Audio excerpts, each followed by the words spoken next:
தற்போதைய அண்மை செய்தியை பார்த்துக் கொண்டிருக்கிறோம். இறப்பு சான்றிதழ் வழங்காமல் பொய்யான தகவல் கூறியதற்காக திருவாரூரில் மருத்துவமனைக்கு அபராதம் விதிக்கப்பட்டிருக்கிறது.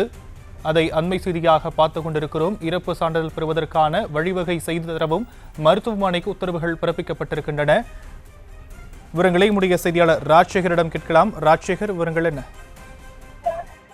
ஷியாம், திருவாரூர் மாவட்டம் முடிகொண்டான் அருகே செருவலூர் கிராமத்தைச் சேர்ந்தவர் அன்பழகன். இவருடைய 24 வயது மகன் விக்னேஷ். இவர் பாத்தீங்கன்னா கடந்த 2017ஆம் ஆண்டு ஏப்ரல் மாதம் 22ஆம் தேதி தென்குடி மாரியம்மன் கோயில் நடைபெற்ற தீமிதி திருவிழாவில் பங்கேற்றிருக்கிறார். அப்பொழுது தீமிதியில் இறங்கிய பொழுது அவர் அங்கு தீயில் விழுந்து காயமடைந்திருக்கிறார். அதனை அடுத்து அங்குள்ளவர்கள் உடனடியாக திருவாரூரில் உள்ள அரசு மருத்துவக் கல்லூரி மருத்துவமனைக்கு அழைத்து வந்திருக்காங்க விக்னேஷை. அங்கு மருத்துவர்கள் அந்த நேரத்தில் இல்லாதன் காரணமாக உடனடியாக அருகில் உள்ள நவஜீவன் மல்டி ஸ்பெஷாலிட்டி மருத்துவமனைக்கு விக்னேஷை அழைத்து வந்திருக்கிறார்கள். அங்கு 35 நாட்கள் அவரை அங்கு அனுமதித்து சிகிச்சை அளித்து உள்நோயாளியாக அனுமதித்து சிகிச்சை கொடுத்து வந்திருக்காங்க மருத்துவர்கள்.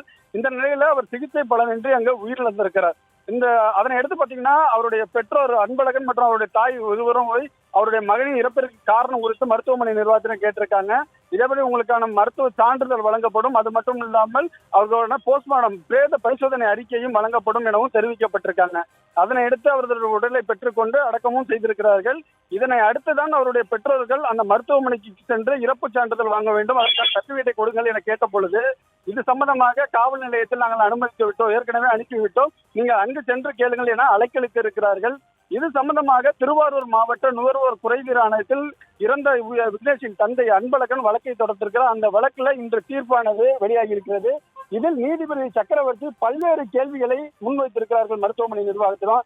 குறிப்பா என்ன சொல்லியிருக்காங்கன்னா, மருத்துவமனை புகார்தாரரின் மகனின் இறப்பை ஒத்துக்கொள்ளாமல் இருந்தது தெரிய வந்துள்ளது.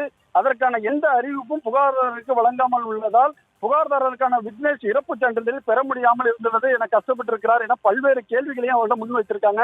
அதனை அடுத்து அந்த இறப்பு சான்றிதழை வழங்காமல் அலைக்கழித்ததாகவும் அந்த பெற்றோருக்கு உரிய பதிலை அளிக்காத காரணத்தினால் 3,10,000 ரூபாய் நவஜீவன் மல்டி ஸ்பெஷாலிட்டி மருத்துவமனை வழங்க வேண்டும், அது மட்டும் இல்லாமல் அந்த இறப்பு சான்றிதழை பெறுவதற்கு வழிவகை செய்ய வேண்டும் என்ற தீர்ப்பை தற்பொழுது நீதிபதி அவர்கள் பிறப்பித்திருக்கிறார்கள். Sham. 3, 2, 1, ready. Breaking fire. Lights on. Camera ready. On and. Tamil செய்திகளின் புதிய அடையாளம். காலை பொழுதில் புதிய அங்கம். செய்தி வழங்குவதில் உலகத் தரம். இணைந்திருங்கள். காலை 6 மணியிலிருந்து உங்கள் நியூஸ் தமிழோடு.